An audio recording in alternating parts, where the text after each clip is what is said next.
Well, it was a late night and a long Monday Night Football game, but it was awesome. We're going to recap that game and Sunday night. The big topic today, though, is the waiver wire. Brian Hill is going to be a high priority for a lot of people. How much should you spend on Brian Hill? What can he give you for the next couple of weeks? What about J.D. McKissic? What about Kalen Ballage? What about Kyle Allen? We'll talk about all of them, plus great streaming tight end options this week.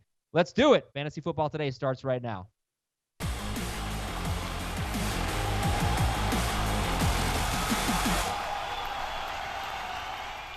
Welcome to the Waiver Wire Show. It is Tuesday. It is November 12th. I am Adam Azer with Dave Richard and Jamie Eisenberg, and I'd like to ask you guys at the start of the Waiver Wire Show, how is the waiver wire this week? What do we think? It should be fun. Should be interesting. There's 4 teams on a bye. You know, some big injuries that could result in some players that have an opportunity to help you this week. So it's not bad. I definitely think it's good. There's stash candidates. There's players you can put in your lineup right away. There's a lot of wholesome, yummy goodness on the waiver wire. Good. If it were a breakfast cereal, it would be Cheerios. Oh, gosh. That it's like a boring, like the most bland waiver. That's a terrible analogy. Wow. But it's wholesome. It's good. It will help you. So like it would be Cheerios Raisin prevents Bran. heart attacks or something. At least you didn't like say that. Crackle and Oat Bran. Then it would be terrible. Well, Crackle and Oat Bran's like, fun, exciting cereal. Oh, it's so fun. Cheerios. Oh, it's such a great waiver wire. It's Well, Cheerios. if it's My a goodness. flavored Cheerios, then it's fine. I guess it's Which Honey Nut flavor? Cheerios. Honey Nut? There Honey we Nut go. Cheerios. Honey Nut Is that Cheerios. better for you? Everybody I don't know if loves that's as Honey good Nut for your Cheerios. fantasy lineup as regular Cheerios, though. Might have too much But sugar in it. Clearly a top 3 cereal overall. So Brian Hill's going to be a very popular one. And, you know, something Dave said is very important right now. You got to look at your record, and you got to be thinking about, what do I need? Do I need someone for this week? If you don't need someone for this week, do you ignore someone like Brian Hill? Devontae Freeman, it seems like 2 weeks is a realistic timetable. I mean, they could shut him down, though. You could.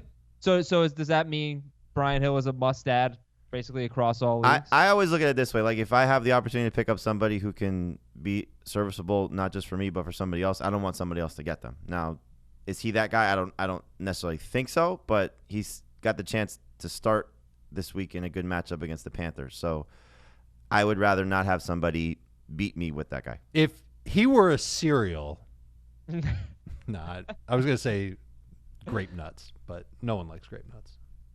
You know, we'll come up with a interesting grape matchup. nuts guy later on. It's not Brian Hill. I've never had grape, so come up with Don't do it. Don't do it. Different cereal. He's got an interesting matchup, Brian Hill. He's 2% owned. He had 20 carries last week. He had a touchdown catch, his only catch of the game. The Panthers give up the second most fantasy points to running backs, 5 yards per carry to running backs, but they allow the fewest receiving yards per game to running backs, and that's pretty much the only thing the Falcons running backs are good at. They can't run the ball. Maybe they can against the Falcons, but obviously, you know, the work should be there. He's got against Panthers. He's got the Panthers this week and the Bucks next week. And He then gets the Panthers twice, and that's really the only good matchups right now on his schedule. Sure. I will say this. If you just take the receiving touchdown and put in his rushing numbers, like if he ran for a score, I think that's what he could end up doing this week, like 60 yards and a touchdown on the ground. Sure. All right, and we'll look at some other good matchups. The tight ends this week, some of them are highly owned, some not. Very good matchups. So that is like Honey Nut Cheerios with some sliced banana, which is wonderful. So if Brian Hill's the top overall priority, I assume, but if not him, who else? Who are the top few, just any position overall priorities on waivers this week? I mean, Deebo Samuel now, if Emmanuel Sanders is out with the rib injury. I think Kyle Allen at the quarterback spot, just given the matchup against Atlanta. Now, maybe their defense turned the corner with the different coaching situation that is happening, different people calling plays for the Falcons. But I still think you look at the body of work for Atlanta's defense, and Kyle Allen has an opportunity to be a good streamer this week. And then the tight ends, like you said, Adam, they're interesting, but I had a hard time picking the best one because if this is the turning point for O.J. Howard, you want to buy into that. But it could have just been it's the Cardinals. But it was the most routes he's run. It's the most snaps that he's played. And, you know, again, the hope would be is that the talent finally is going to start to shine through. He's at the top of my tight end list because there really isn't anybody else out there that I'm Darren Fells. excited about. Darren Fells. He's got the Ravens this sure, week, though. But I'd rather take the chance on OJ. I'm with you, but they did just give up a touchdown to Eifert. And, you know, I think what they did at least in terms of defending the Bengals, putting Brandon Carr on Eifert, that's something I think that the Texans could potentially exploit, just a big-bodied, figure in Fells. Sure. Well, how about Gerald Everett though? I mean, he's 69% owned, so a little bit more owned than usual, but he does have pretty good matchups going forward. This week's matchup is an interesting one. The Bears are not great against tight ends, but it's not always a tight end you think that beats them. But 4 of Gerald Everett's next 5 games are against teams that are bottom 10 against tight ends, so top 10 matchups. Absolutely could look for him. Yep. And he had 12 targets last week. All right, so Kyle Allen at quarterback, Brian Hill, Deebo Samuel. The Jets have great matchups going forward. In fact, Washington this week might be one of their toughest matchups going forward. Other guys. Well, they're going to the playoffs. Didn't you hear? What a ridiculous. I mean, Sam Darnold said if we win out, we're going to be in the playoff mix or something like that. Paraphrasing. Well, he said we're still in the playoff mix. So I had a conversation with Brady Quinn about this yesterday, and he said, to play in the NFL, you got to be a little crazy, and maybe he's a little crazy. He sees ghosts. I think he's a little crazy. What is he supposed to say? Yeah, our season's over. Let's get ready for 2020. That's fine. I know. Yeah. I'm just teasing. I know. But it was a funny comment. Yep. Derek Carr has good matchups. Got the Bengals this week and the Jets next week, and then the Chiefs. He's 80% owned. Yeah, if you go above the number we typically talk about, there's some better options. I think Will Fuller is worth buying back into just to see what happens with him coming off the injury and their bye week, that he's healthy.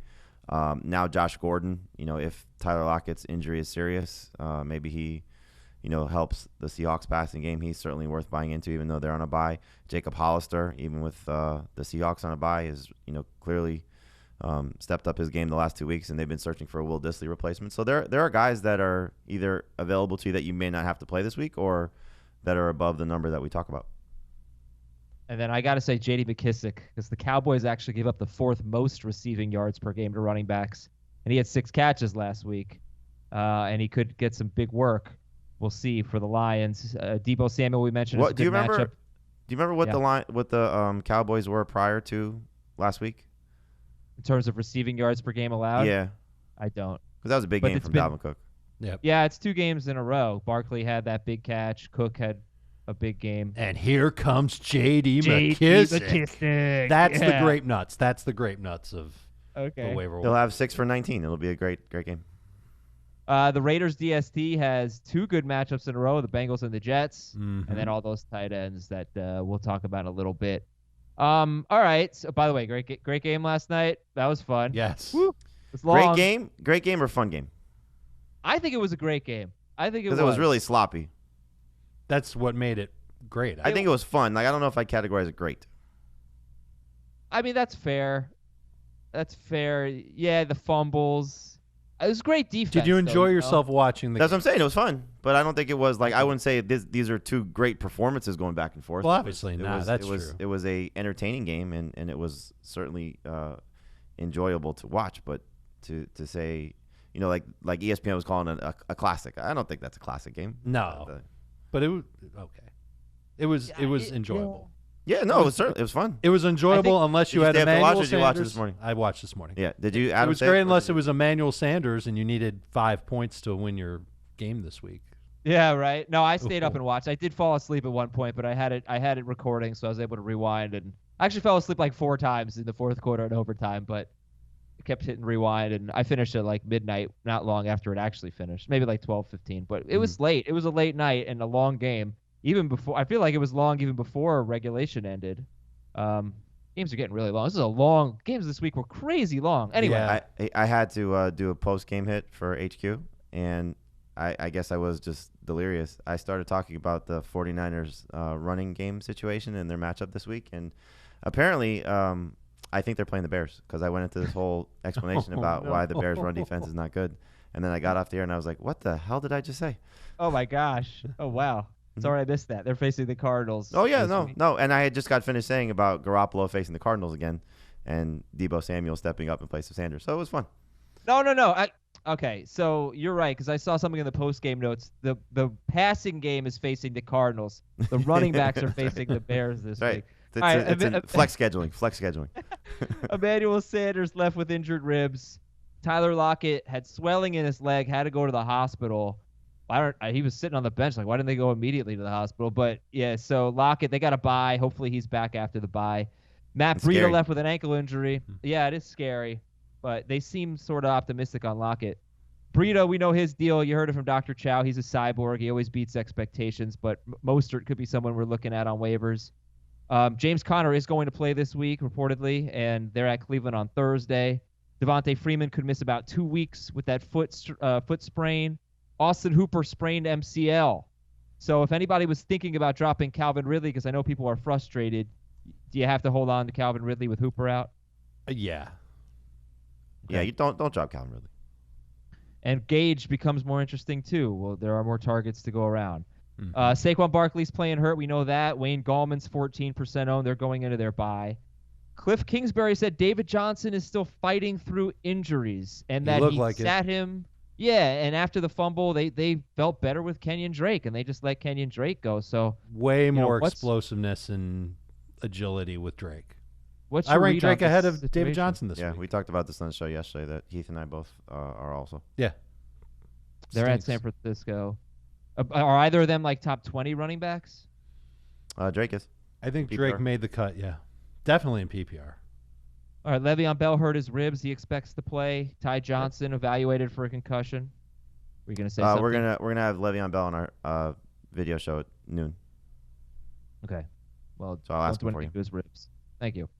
Brandon Cooks is out this week. Jacoby Brissett could start this week. You might turn to Brissett against Jacksonville. Maybe not this week, but next week at Houston.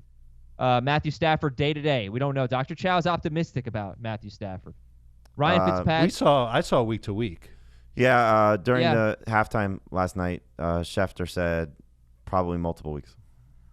And then if they keep losing games, who knows if they'll bring him back. They've got nothing to play for. Dr. Chow has been absolute money this year. I hope everybody listens to that Monday episode. He has called so many things properly. He's wrong sometimes for sure, but it's a guessing game. Fitzpatrick's going to start rest of season. Dwayne Haskins is going to start rest of season. What does this mean for Terry McLaurin? Yeah, Terry McLaurin. You know, you start him this week.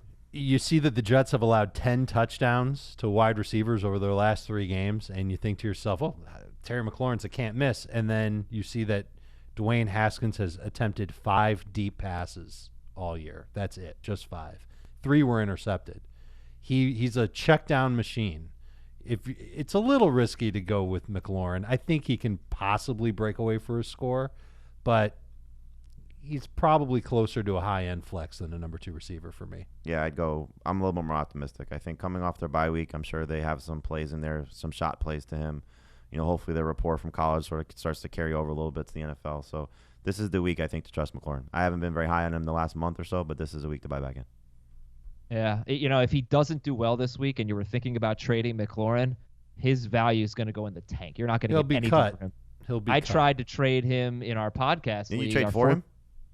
I did. I traded Jamal Williams for McLaurin. Regretted it immediately. Wanted to cancel the trade, but saw it went through. Why did you do it?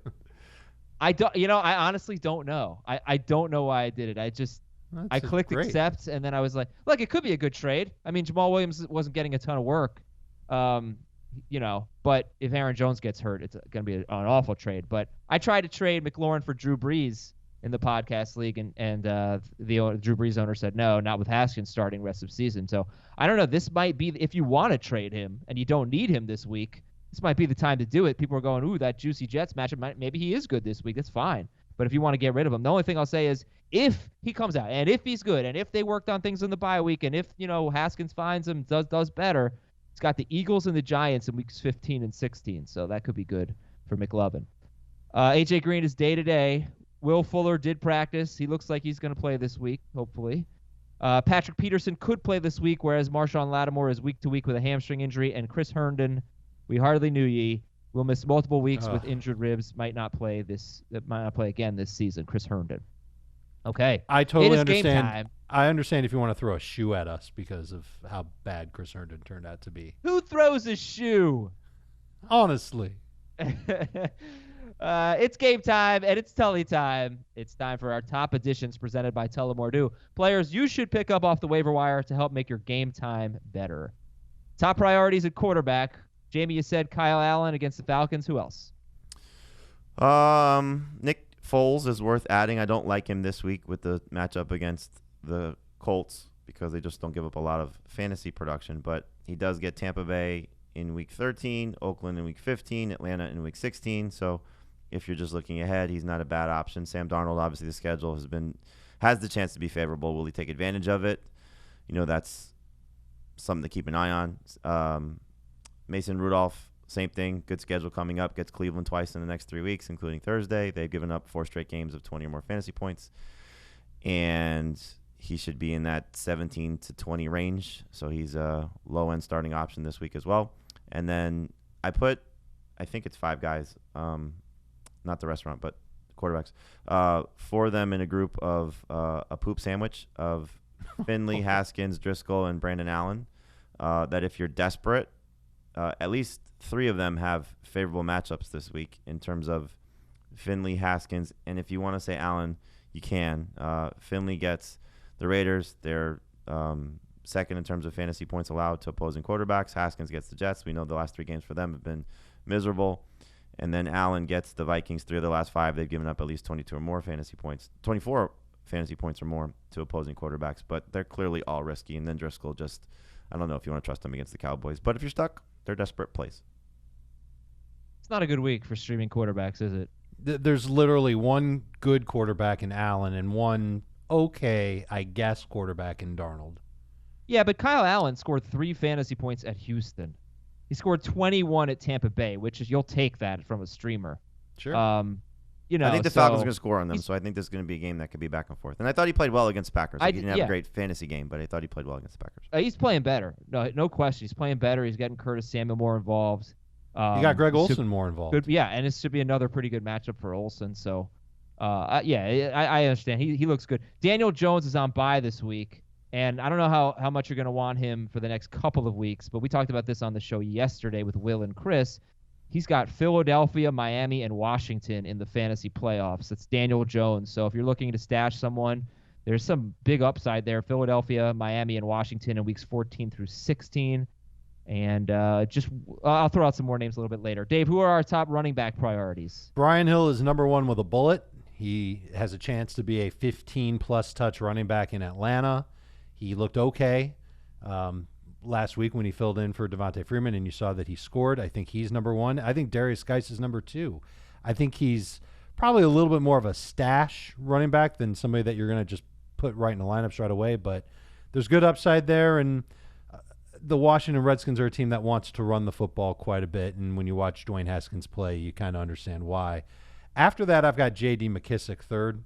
I think McKissic, just with an opportunity against Dallas to catch a lot of passes, is someone that could be mildly interesting. And then I don't really like anybody that's left. Kalen Ballage is a nice matchup against Buffalo, but I don't think he's very good. Alexander Madison is always on the list just because if something happens to Dalvin Cook, he steps up. You could say the same thing about Mike Davis now that the Panthers added him.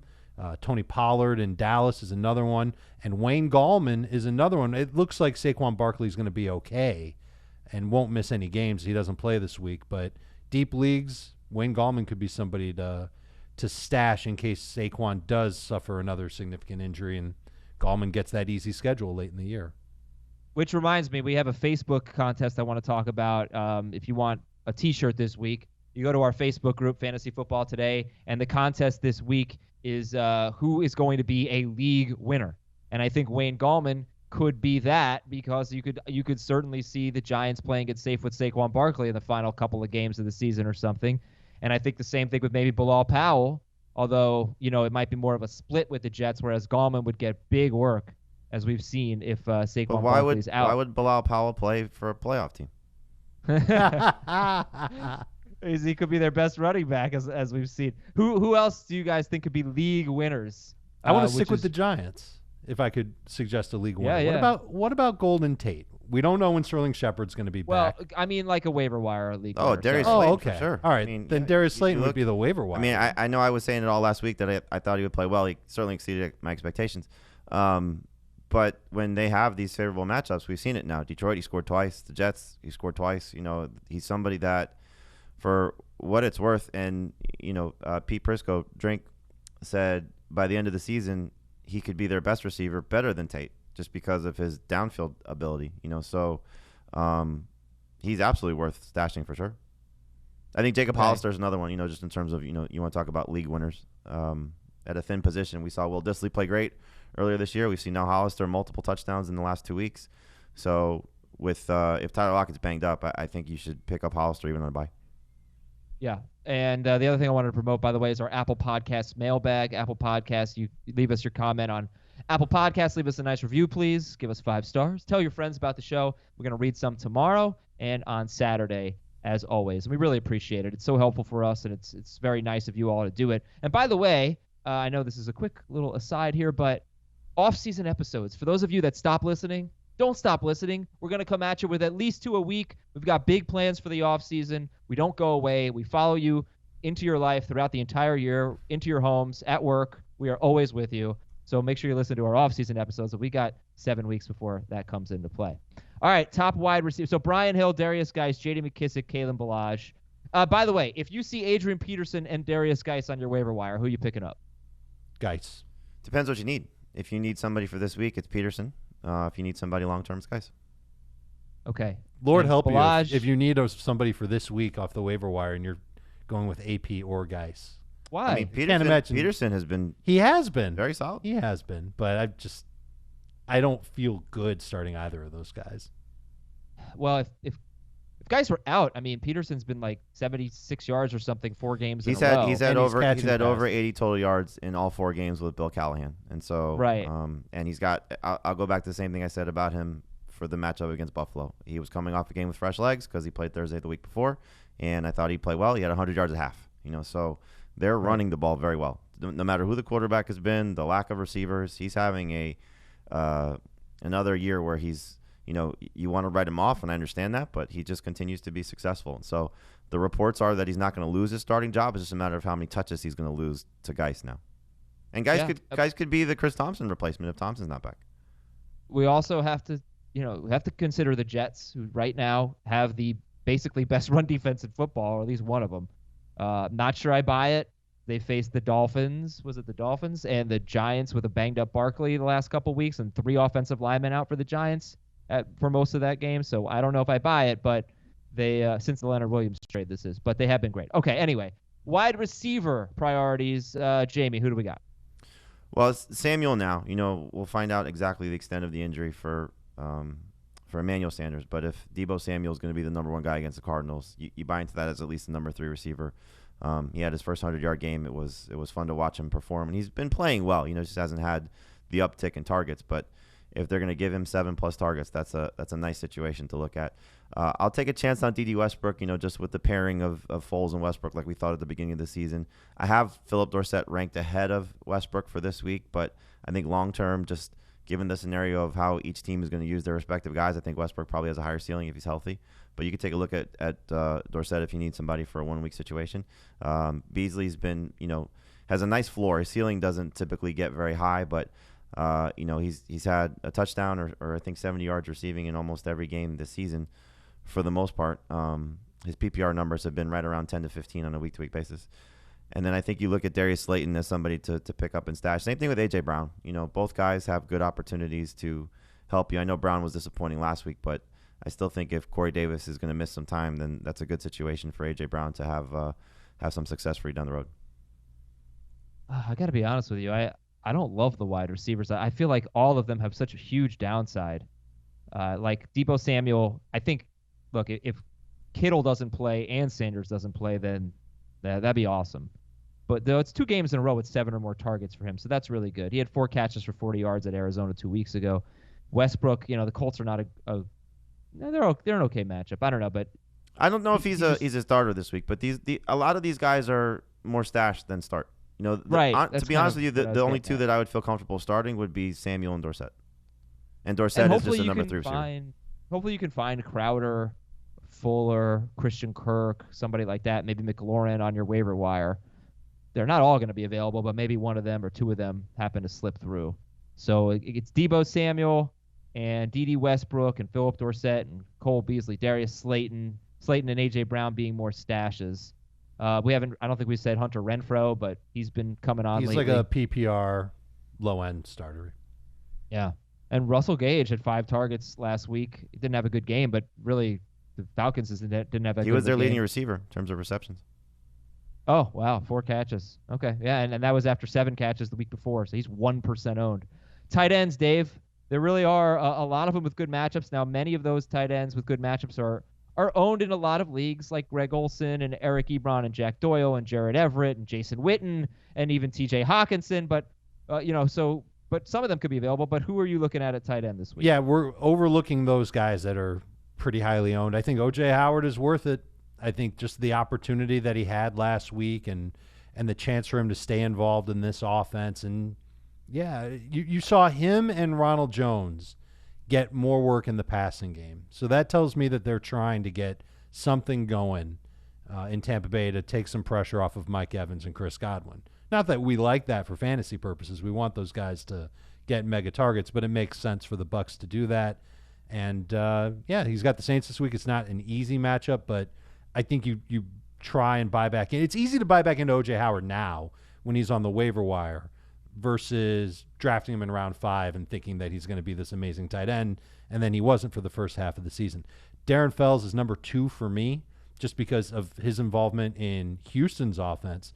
And Dallas Goedert is 3rd for me against the Patriots as the second tight end. We've seen him play fairly well without Deshaun Jackson on the field, and we know Deshaun's out for the year. Maybe he's that guy that just sneaks into the end zone against New England. He's kind of a middling streamer, not somebody that I'm super excited about on the list.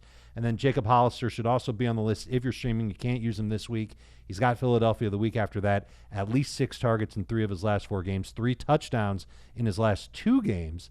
If you're not locked into a stud tight end, you'll carry 2. You'll carry Hollister, hoping that he can be a league winner for you, and you carry one of these other tight ends who can help you out in week 11. Okay. O.J. Howard, just hoping he's not going to give us the old. Definitely, it's entirely definitely possible. Be a situation. So think of him as a streamer with a chance for him to be a rest of season starter, which puts him ahead of almost everybody else. Don't overlook Dwelley though, because just in case Kittle's out once again, it's the Cardinals. Right. Okay. DST. And I think he had 7 targets in that game last night. Dwelley, did he? I know he only had like 3 grabs. He had 7 targets, 3 grabs, for 24 yards on 7 you targets. give any tight end 7 targets against the Cardinals, it's a good shot for him to be successful. So don't overlook him. Absolutely. Is this a bad week for DST streaming? I mean, the Jaguars were dropped. That's a good one. Just if Brian Hoyer starts again, it'll be a little bit different if Brissett is out there, but you still start them. The Raiders get the Bengals, and we saw Ryan Finley have at least 1 pick six.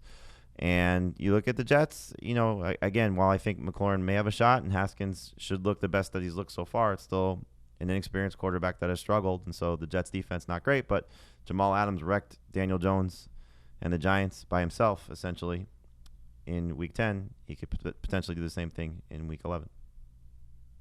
It is so embarrassing to have a guy just come into the backfield, rip the ball out of your hands, and run it in for a touchdown. Like that is. Was that more embarrassing than the way that Buckner scored last night for the 49ers, where they sacked Russell Wilson, he lost the ball, Fant picked it up, and he lost the ball. I think. Fetty, excuse me. And he lost the ball. Well, Pete Carroll, he goes, "How did that happen?" Yeah, that was great. I saw him mouth that. It was so funny. That was pretty bad too.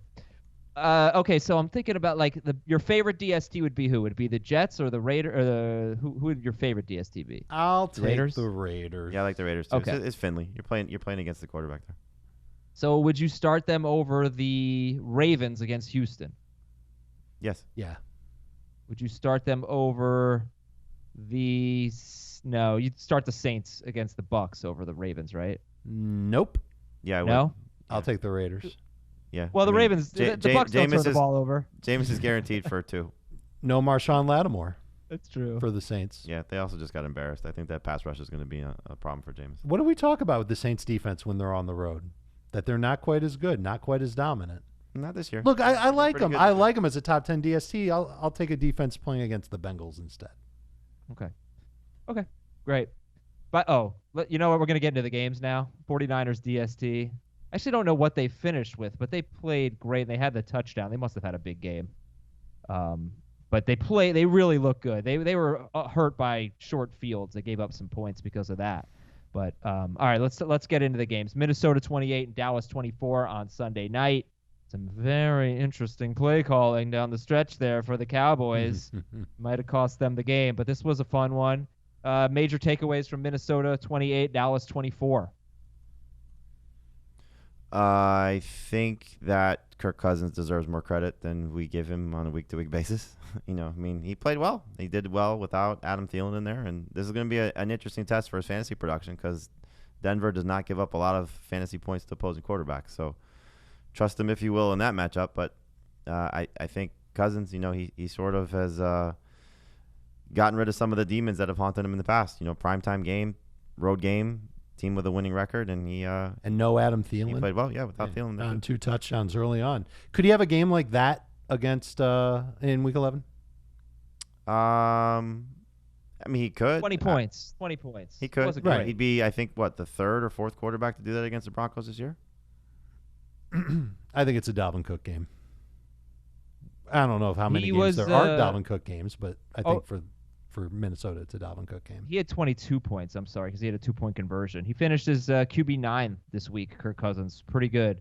Tied with good old Ryan Tannehill. One quarterback has gotten to 20 points against the Broncos. That's the high, and it was Gardner Minshew. That's including matchups with Aaron Rodgers, Phillip Rivers, Patrick Mahomes for at least a quarter, and Jacoby Brissett. Yeah, they're good. They have a good defense for sure. So, what else to take away from this game? Amari Cooper's amazing, by the way. Rudolph had a big Rudolph and Irv Smith are worth buying into in their respective formats when Thielen is out. I think Rudolph has scored in every game that Thielen has missed. Mm-hmm. So Rudolph would be good in any format then. Well, if he has 1 yard touchdown catch, that's not going to be great in PPR. But no, that's true. But he had 4 catches against Dallas. He was solid. But you look at Irv Smith's numbers. He's just missing the touchdowns. He had 4 catches and 5 catches these last 2 games. Broncos have only allowed 1 touchdown to a tight end this year. Randall Cobb, are we buying into Randall Cobb? He's been pretty involved. 2 straight games with 8 targets and 6 catches. Didn't do much with it against the Giants, but had 106 yards and a touchdown against the Minnesota Vikings, and he'll be at Detroit next week. One of those, Dave, you would know, because I remember you brought it up last year. One of those NFC North teams just owned Randall Cobb. He was bad against them every time. Was it the Bears or was it the... No, he was dominant against the Bears. It was dominant against the Bears? I think it's Minnesota. Minnesota. Because it was the team he just did well against then. Different weird. Team. Anyway. Obviously. Anyway, with Cobb at Detroit, at New England, then Buffalo, then at Chicago, any interest in him? He's 19% owned. I think if you're in a PPR league, he would be maybe your 3rd or 4th guy to go after on the waiver wire. He wouldn't be a huge priority. I'm thinking that this is an Ezekiel Elliott game coming up for Dallas. Going up against Detroit. Could be. Look, Dak will have all day to throw, but I don't know how much he's going to have to throw. He's still going to be a top 12 quarterback. But I don't want to trust Cobb expecting him to be that involved again versus Detroit. And Jason Witten, 68% owned. Not a good game against Minnesota, but he's been all right this year. And Detroit, his next opponent, they've allowed a touchdown to a tight end in 4 straight games, 50 yards or a touchdown to a tight end in 7 straight games. Would you rather have Jason Witten or O.J. Howard? Howard. I'd rather have Howard. Okay. By the way, you were right about Cobb against the Lions. What? Well, I don't think I said anything. One touchdown in his last 6 against Detroit. None of them with even 60 yards receiving. I knew it. I nailed it. There you go. Everybody. You knew that he was bad against one of those NFC North teams. Now listen. Somehow it's the Lions. Did not do well on FanDuel with my Falcons stack. And I felt a little queasy about it on Sunday morning. So I said, you know what? I'm going to do a different lineup. I'm going to do a Chiefs stack. So I took some of the players remaining from the Falcons stack, like Jaylen Samuels, who wasn't great, but a few players who did do well. And then I put them with Patrick Mahomes, Travis Kelce, Tyreek Hill, and Damian Williams. And you know what? That worked out really well. So FanDuel is super fun. And you get to do things like that. You get to experiment. You get to play around a little bit, figure out, hey, which team can I get good value on? Because I actually thought the Chiefs were expensive, but still a little underpriced, a little undervalued on FanDuel in Week 10. So I went with the Chiefs stack and won a little coin on FanDuel. Played the Chiefs stack in 2 different lineups and cashed in both, or 2 different contests, cashed in both. These are the types of things you can do. Yeah, 50-50s, tournaments. You want to play it safe. You want to go for the home run hit, whatever you want to do. You sign up at FanDuel.com/FFT.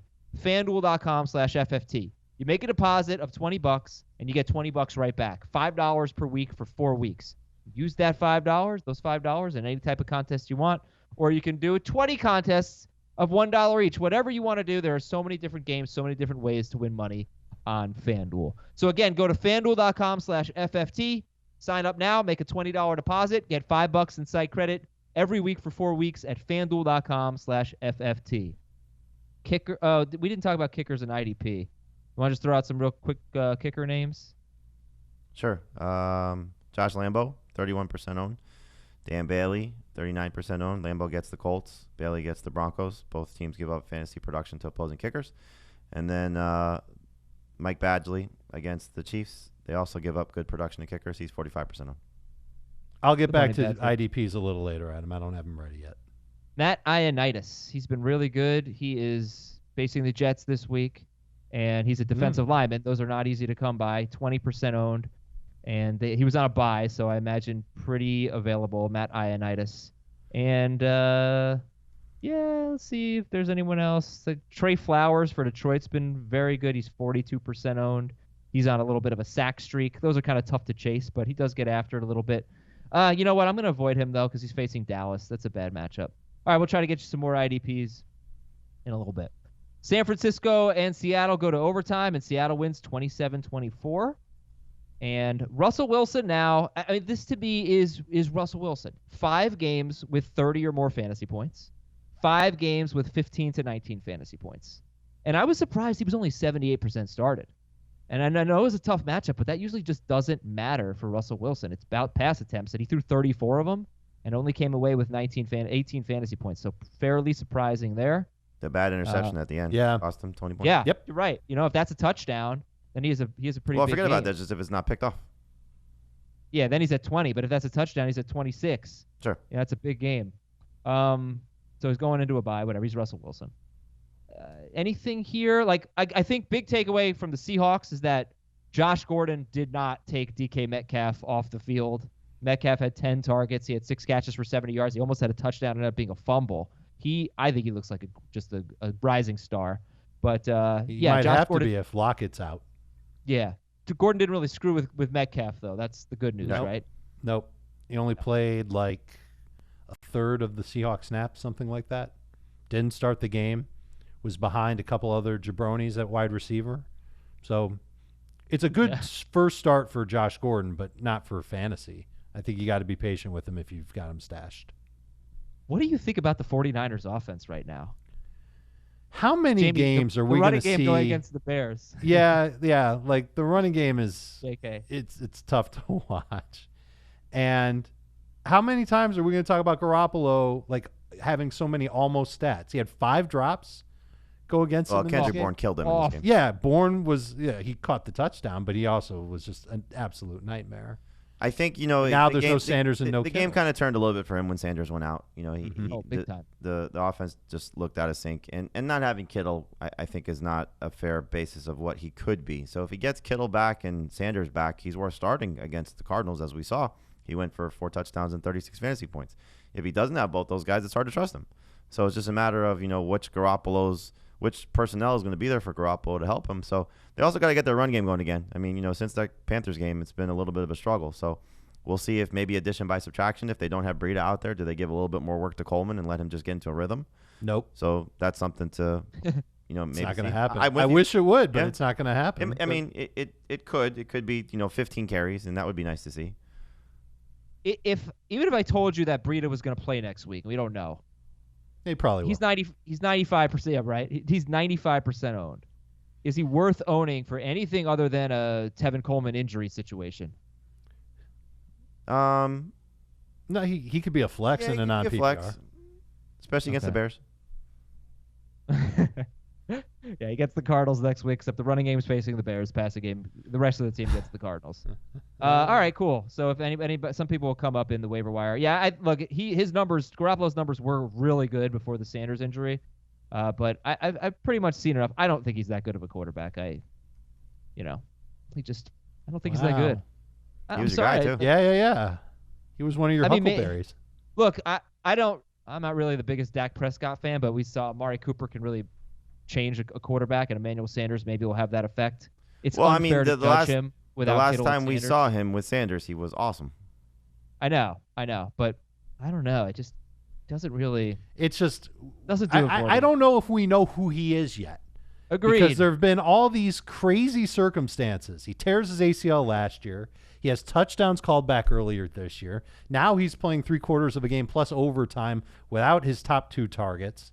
It's just I think he can be a very good quarterback, and I think he can be a very good fantasy quarterback. But he's had all this crazy stuff happen to him that we just I think you're wrong for giving up on Garoppolo, Adam. I think there's still a chance. If you want to give up on him for fantasy for the short term, fine, I get it. But I do think he's got some real positive qualities, and he just needs some talent around him and some calls to go his way. It helps. All right, let's play drop or keep, and then we'll get back into the waiver wire here at each position. We've already given you the big priorities, but we'll tell you some more. Phillip Rivers, Kansas City this week, then a bye. Drop or keep? I'm keeping. For this week. I'd start him this week. Mm-hmm. Me too. Mike Williams. He's going to bounce back. Same. Yeah, same thing. Frank Gore, 74% owned at Miami. Revenge game. Drop. You can't feel good about him. I think Singletary gets – I'm going right back to Devin Singletary this week as a start. So, bye-bye Frank Gore. All right, Kareem Hunt is 94% owned. How owned do you think he should be? At least 94%. Yeah, 100%. Okay. 100. He had 7 catches. That was very nice. LaShawn McCoy, and he looked pretty good, too. Owned. You're going to see the Browns be, more run-centric. I think he kickstarts the offense. Yeah, he looked good. He's good. We weren't 100%. Should be surprised. Yeah. LaShawn McCoy, 82% owned. Drop or keep? Bye-bye. Latavius Murray, 99% owned. Drop or keep? He's droppable. Keep 100%. Mara goes down again. You saw what the upside is. Of course. I'm not saying you should drop him. I'm saying he's droppable, meaning if you don't have anybody else to cut and you want to pick up one of these waiver gems that we're talking about, one of these amazing Cheerios, you go ahead and do so. I would then drop whoever I picked up and picked up Latavius Murray. So you'll take Latavius over any of the guys that we've talked about. I mean, if I need Brian Hill this week, obviously not, but I'd rather have Latavius Murray on my roster. That's what I'm saying. I don't want to cut him. I'm just saying he's droppable. Would you drop Latavius Murray for J.D. McKissic if you need a running back this week, or for Kalen Ballage? If I'm in a must-win and I think it's going to be a close fantasy game, then yeah, I'd rather have Murray. You'll take the zero from Murray? Hill's the only one. I don't know if it's a 0. It's a well, that's true. He could get you 2 or 3 points, or he can get you 20. He could score. He could score. That's right. Alvin Kamara could miss the flight, and Latavius will be there against the top defense and one of the top run defenses in Tampa Bay. You're right. It's possible. But he could score. I mean, that's the thing. He's basically Latavius Murray at this point looks like an Alexander Madison type player, a high upside handcuff. I mean, they had one bad game against the Falcons. The entire team looked like poop, and so it's not really fair, I think, to say that these guys are going to struggle the rest of the way. And he had one more carry than Alvin Kamara in that game, right? So there's that. Mm-hmm. Zach Pascal, drop or keep? He's another one that I think is droppable. He's got Jacksonville this week. T.Y. Hilton's going to come back soon. Is he? That's what it sounds like. 3 to 4 week injury, and he's already 2 weeks in? 1 week in? This is week 3. This will be week 3. This will be right. So he was already 2 weeks in. So I don't think he's a must hold. I put him in the same category as Latavius. All right, Zach Pascal. How about Jared Goff facing the Bears, then the Ravens this next 2 games? I think you can drop Jared Goff. I don't know how anybody can feel good starting him. His offensive line's bad. The only reason to hold him is and he's on the drop list here, but the only reason to hold him is they get where is it? Cooks. No. You're looking at the schedule? Yeah. They get Arizona week 13 and then Seattle week 14. Yeah. I don't even know if Seattle's a good matchup anymore. Maybe you can go back and pick him up. Yeah. No, I think he's droppable. But again, if you're just looking at, okay, do I need to drop a quarterback? or you could stash him. Maybe he does well in those 2 games. But yeah, it's tough to say hold him at this point. And I'd say Who same are thing you about starting? Kyler Murray. I drop him too. Wow. Whoa. What? Really? I'm not playing him this week against San Francisco. And then he has a bye. And then he comes off his bye, and he's got just a brutal schedule. So you need a roster spot. He's an easy one to get rid of. I mean, look at this. The Rams, Pittsburgh, right after their bye week. I wonder if he's got a torched chance. San Francisco. Yeah. Well, he didn't really torch or he got the Andy Isabella 88-yard touchdown. Right, to save his game. But with a torch. Yeah, no, 26 fantasy points against San Francisco. I do think that he's got a chance this week. And I would wouldn't Sam say that. Darnold over him this week. I'll and take Mason Rudolph over him this week. Oh, I'll take Murray. The 49ers just played an overtime game on Monday, and now they're playing again on Sunday. I hate that Arizona's on the road for the 2nd week in a row. Yeah, it's going to be bad for Murray. I think he'll be okay. I don't love him, but I think he's top 12. I would really want to do a study of 2 straight road games and see if this is an actual thing, because I just don't think it's an actual thing.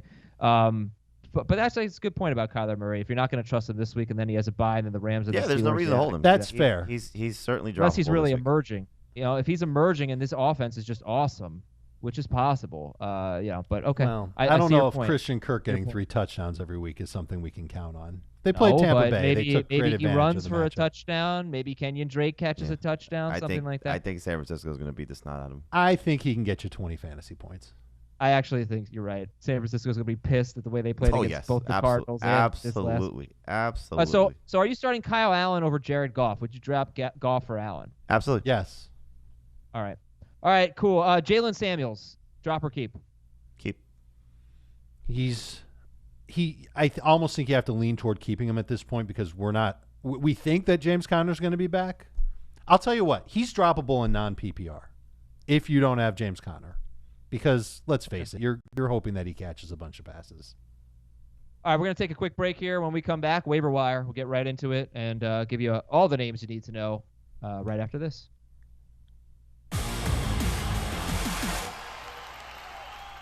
Well, if you need more Waiver Wire help, you can watch HQ tonight at 7 or 8 p.m. Eastern.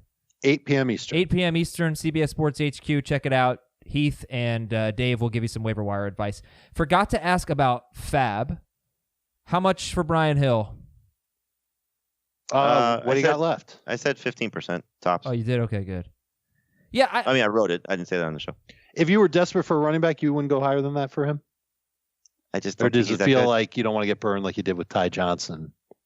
That's kind of what I said for Ty Johnson too, though. So, but yeah, it's just who knows if they go to Kadri Allison, they go to Kenyon Barner. It's just it's one game that he's got a good matchup, maybe 2 with the other matchup against the Panthers, but Freeman could be back by then. We do have a possibility though for him to catch a lot of passes with Hooper out, and then if they and throw there's their also running a chance that Freeman gets shut down. Oh, yeah. Okay. All right, well, let's start with the quarterbacks here, and we'll get to the running backs. I want to talk more about Ballage. If he gets 20 carries against the Bills, he really could have 30 yards in that game, and, you could use those 3 points. But You said 40. He did. He could have 43 yards. It's always amazing when a guy has less yards than receptions. What do you mean? Oh, He how had many 4 catches? catches for 2 Oh, less receiving yards than receptions? Yes. Yes, I'm sorry. Yes, with less receiving yards than receptions. Derek Carr and Jacoby Brissett are 2 quarterbacks who are owned in 70 to 80% of leagues on CBS. And who do you like better, Carr or Brissett? Carr. Okay. Brissett does have Houston and Tampa Bay coming up, but not this week. He gets Jacksonville this week.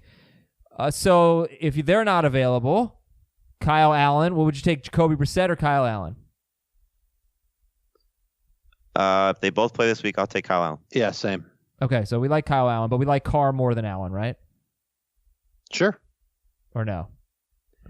I'm a little worried about Derek Carr having a light work game, kind of like Kirk Cousins, but he's 12th for me in my rankings. I've got Carr 12, Cousins 13 as of Tuesday morning. Cincinnati gives up the most yards per attempt. So teams do run on them, but you don't have to throw that much to be good against Cincinnati. So Kyle Allen, Nick Foles, more of a stash. Great matchups going forward. Sam Darnold, 3 straight quarterbacks to face the Redskins have scored less than 20 fantasy points. That would be Garoppolo, Cousins, and Josh Allen. All 3 of those threw 26 or fewer passes. So if you throw against the Redskins, you'll do well. We saw that at the beginning of the year. If you don't throw, you're not going to do well. I went back and looked after I said I'd start Darnold over Murray. I don't have it ranked that way, so I'd start Murray over Darnold. Would you still go Mason Rudolph over Murray? I don't think I have that ranked though either. Okay. I think I have Kyler's moving up. Murray slightly ahead, but he's outside my top 12. Okay. So for Mason Rudolph, Jamie said 17 to 20 fantasy point range. 19 or more fantasy points against Cleveland. Quarterbacks have scored 19 or more fantasy points against Cleveland 6 straight weeks, but nobody's really having big games without rushing totals. So, yeah, Rudolph in that 17 to 20 point range feels right. Tannehill's on a bye, but he's been good. Ryan Finley's at Oakland. Dwayne Haskins against the Jets. The Jets have given up 29 or more fantasy points to Gardner Minshew, Ryan Fitzpatrick, and Daniel Jones. Combined 11 passing touchdowns, 118.8 passer rating or better for Minshew, Fitzpatrick, and Jones. 3 straight weeks against the Jets. So that's what you're looking at with Haskins. You know what he is, but you know what the matchup is. It's a dart. I guess it's just a Hail Mary. That's your quarterback for FanDuel. Could be in the big tournament. Who? Haskins. Dwayne Haskins. Oh, yep. That's where you take a chance on him. Not in a must-win seasonal fantasy. I'd say Finley too. If you're gonna go that route. Yeah, Finley against Oakland, they give up the second most points. They haven't given up points to bad quarterbacks, though, and that's the kind of the difference. Right. Like, and those guys. How dare you insult Finley like that? It's true. And Jeff Driscoll scored 17 fantasy points at the Bears against the Cowboys. Brandon Allen scored 20 fantasy points in his start against the Browns, and he gets the Vikings, who really can't defend the pass that well. Mitchell Trubisky, any interest in him? He's at the Rams. No. Okay. Let's go to the running backs then. So Adrian Peterson might be available. Royce Freeman, at this point, is Royce Freeman a flex still or just a handcuff? Better in PPR than non-PPR. I think he had the bad game against Cleveland before their bye week where his touches were way down. I don't know if that's a sign of things to come, but I still think if you have an open roster spot in a shallow league, because he's not going to be available in deeper leagues, it's not a bad idea. Again, just in case something happens to Philip Lindsay, he's in that lottery ticket mode. What do you think about Tariq Cohen, 70% owned at the Rams? Christian McCaffrey had 81 receiving yards against the Rams in Week 1. He's the only running back with more than 35 receiving yards against the Rams. Tariq Cohen. I mean, you know what Tariq Cohen is. If he doesn't have 5+ catches right. or a touchdown, right, he's worthless in non-PPR. In PPR, he's barely a flex. I originally had Cohen ahead of Montgomery in PPR, and I changed it because I just don't want to buy into Cohen. So let's go to the priority list with Brian Hill. Would you rather have Brian Hill or Carlos Hyde? Would you drop Carlos Hyde for Brian Hill? If Hyde was my only droppable player, I would do it. Yeah, that might be a PPR. It's only, I think, in a win now situation. Correct. Because Hyde's played well. Right. He just never catches passes, but it's funny because he was here on Sunday, and I asked him about that. And I said, "Do you ever just want to be more involved in the passing game?" And he's a very humble guy, just all about the team. And he's like, Duke's got to eat too. And he's like, but yeah, I think people don't realize I can't catch the ball. So, I basically look into the camera and say, Bill, give me some catches. But yeah, it's just unfortunate that they don't use him more in that mode. Would you drop Duke Johnson for Brian Hill? Yeah. Okay. In a heartbeat. Would you drop Duke Johnson for Derrius Guice? Yep. Yes. For J.D. McKissic? Unless you needed somebody in a PPR league this week. Okay. Starting Duke over Guice this week, I would do. Would you start J.D. McKissic or Derrius Guice this week? McKissic. I would start McKissic in PPR. I'd probably take a chance on Guice in non-PPR. All right. Kalen Ballage, he had 24 touches last week for 45 yards. Wow. Buffalo, though, they are so bad against the run right now. Man, they've allowed 11 or more fantasy points in non-PPR to a running back in 4 of their last 5 games, the one exception being the Dolphins. But in that game, Mark Walton had 14 carries for 66 yards. So I really feel like Ballage is going to be good if he gets 20 carries. I don't know why, but I do. But are they going to go away from him? He's been that bad. What do you think? It's just a matter of, how much do they trust Myles Gaskin or Patrick Laird? And Gaskins, I think, had 1 touch, and Laird had 3. It's also, will they be in a close game, or will they be chasing points?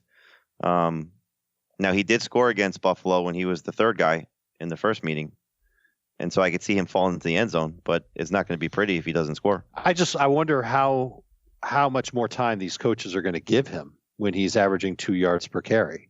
Right. So going back to what Jamie just said, like at some point they're going to say, let's see what Patrick Laird can do. Let's see what Myles Gaskin can do. Yeah. All right. Well, you can pick up Peyton Barber or Kalen Ballage. Who are you picking up? Barber is an interesting one because Jones didn't play after he fumbled. And Barber was the one that scored at the end. So they clearly they trusted him more than Jameis. They trusted him more than Ronald Jones. So in a spot where they needed to score, that's who they turned to. I'm turning to my pillow because I'm going to cry myself to sleep if those are my only two options. And I'm spending all my fab on Brian Hill. It's not pretty, but I'd rather go with Ballage. But I think Barber is worth a look. I can't do it. I'd stick with Barber. Darrell Williams is on this list. Nyheim Hines is on this list with Jordan Wilkins out. Jordan Wilkins is only getting 1 to 3 carries, 4 straight games, but Hines, we're talking deep leagues here. Wayne Gallman. Hines does have 4 catches in 3 of his last, at least 4 catches in 3 of his last 6 games. So maybe a little uptick in playing time helps him against the Jaguars. Jalen Richard, any interest in him? He's getting more involved in the passing game, but they're probably not going to trail in this game against the Bengals. What if Ty Johnson plays? Would you want to pick up Ty Johnson? No. Okay. Wide receivers. So the guys that could be available, we're hoping they're available. Marquise Brown, good matchup against Houston. Curtis Samuel, good matchup against the Falcons. Terry McLaurin, great matchup against the Jets. Devontae Parker, bad matchup, but he's been good. He's been 50 yards basically no matter what. He's 56 or more yards in 7 of 9 games, including 55 yards and a touchdown against the Bills, and that's the team he faces this week. Christian Kirk at San Francisco. They held him to 2 catches for 8 yards 2 weeks ago. So what do you think about that? Kirk? Was a weird game. That was a weird game. Sell high on him now. Sure. Jamison Crowder, 70% owned, facing the Redskins, the Raiders, the Bengals, the Dolphins. I mean, I don't know how many times I have to say it. He was the lead receiver for 2 weeks in a row, and he's been productive for 2 weeks in a row. Lead receiver on our waiver wire. Hot take. He's the number 1 waiver wire priority if Jamison Crowder is available. Oh, for sure. Like over Brian Hill. What do you think? I'm not sure I believe that, but I'm throwing it out there. I think that comes down to what you need. But in terms of long-term appeal, based on what their schedule is, and the fact that Devontae Freeman could come back, absolutely. Yeah, Crowder's a high priority. Would you rather have him or like Curtis Samuel? I'd rather have Crowder. Mm-hmm. He's been more consistent. Better schedule. How do you feel about Will Fuller, 66% owned? Absolutely pick him up. He's worth owning, and you just got to hope you pick the right weeks to start him. What about this week at Baltimore? No. I don't think this is a good week to do it. Well, when is a good week to do it? Baltimore, the Colts, the Patriots, the Broncos, the Titans. Week 16 against Tampa Bay? Well, I mean, the Broncos, he's not going to get Harris, so that's not a bad one. That's 4 weeks Colts, from I now. don't necessarily fear them for him. Yeah, the Colts are not a terrible matchup. It's hard to know, I guess, because their secondary is so beat up for a while, but they're giving up fantasy points to wide receivers. But yeah, I mean, look, Fuller just needs one play. With the idea of him being a flex at best. Yeah, he just needs one play. And his numbers would look so much better if he didn't drop those touchdowns against the Chiefs. Josh Gordon on a bye, but could be in line for more work, and he had 2 of the biggest catches of the game for the Seahawks. His only 2 catches, but they were big ones. How do you feel about Robbie Anderson, 74% owned with those great matchups coming up? He's droppable. Yeah, I can't trust him. Okay. He's fallen behind Demaryius Thomas. So on the priority list, Deebo Samuel 1, Dede Westbrook 2, Phillip Dorsett against the Eagles, Cole Beasley against the Dolphins. Those are, both this week and stashes. And then you get like Darius Slayton and A.J. Brown, who are obviously stashes as they're both on bye. Demaryius Thomas, Randall Cobb, Hunter Renfrow, Deontay Johnson, James Washington, Auden Tate against Oakland, Russell Gage, Carolina. So I said a lot of names, but Dave, we talked enough, I think, about Deebo and Dede. Yep. Dorsett, Beasley. Like who else do you think could be good this week or worth adding? At wide receiver? Yeah. I don't know if there's really Beasley, James Washington, Randall Cobb. We kind of talked about him already. We didn't really get into Taylor Gabriel, who's got at least 6 targets, 2 of his last 3, 9 or more PPR points each of his last 3. Feels a little touchdown dependent or big play dependent, but if you need somebody in a bye week in a competitive league, I shouldn't say competitive league, every league's competitive, in a deep league, then he might be someone. He's toward the bottom of my list. He's right there with Hunter Renfrow as far as PPR guys who might not kill you. Okay. Now the Saints do get the Bucks. Do you go back to Ted Ginn, who was awful, no catches on 3 targets? I can't trust him. All right. Traquan Smith's back. They're basically the same guy. And Jared Cook got a ton of targets. Not those guys. How much do you like Philip Dorsett this week? 35% owned. He's a good number 3 receiver. I mean, it's a good matchup. I know the Eagles are getting better in their secondary and getting healthier, but they are. Still, it's Brady coming off a bye week. He's going to play well. And I think you look at what their outside receivers are, there's really nothing there. So while Sanu had the better game against the Ravens, that's to be expected because the Ravens secondary is fantastic. So they'll take some shots to Dorsett. He's not a guarantee. But if you're going to buy into matchup over the course of the season, what the Eagles have allowed, and I think it's worth a flyer to trust Dorsett this week. I'll take him over, obviously over Renfrow, Gabriel, Cobb. I'll take him over James Washington. That might be it. I'm going to take Dede over him. I'm going to take Beasley ahead of Dorsett. Deebo obviously is going to be way ahead of him. Last thing on the wide receivers, like Dede Westbrook, 8 or more targets in 3 of his last 4 games, or maybe 3 straight games, not including the one in which he got injured. So I know that was with a different quarterback, but he was getting more targets than Chark. Jamie, I think we have to let you go now. Yep. All right, we'll talk to Jamie. He's got to do HQ. Dave and I will finish up with the tight ends. Dave, Greg Olsen, Eric Ebron, Jack Doyle, Gerald Everett, Jason Witten, TJ Hawkinson. These guys are owned in 64 or more % of leagues. Most, if not all of them, have good matchups. They're Olsen, Ebron, Doyle, Everett, and Witten. And Hawkinson. Who would your 3 favorites be in that group? Everett would be number 1. Doyle would be number 2. Olsen would be number 3. Would you drop any of them to pick up O.J. Howard? Of the 3 that I named, no. Yes. I would drop Hawkinson to get O.J. Howard. Would you drop Ebron? I might. Okay. I feel like they're basically the same dude, right? You're hoping that they can. You saw them produce, and you're hoping you'll see them do it again. It's not. I don't think either one has a particularly good matchup. Well, the Jaguars have given up a touchdown to a tight end in 4 of their last 5 games, and none of the tight ends who caught a touchdown. But I think that could be Doyle. It could be. Well, who's starting at quarterback? Yeah, that's a good point. I kind of feel like Hoyer's got it for Doyle.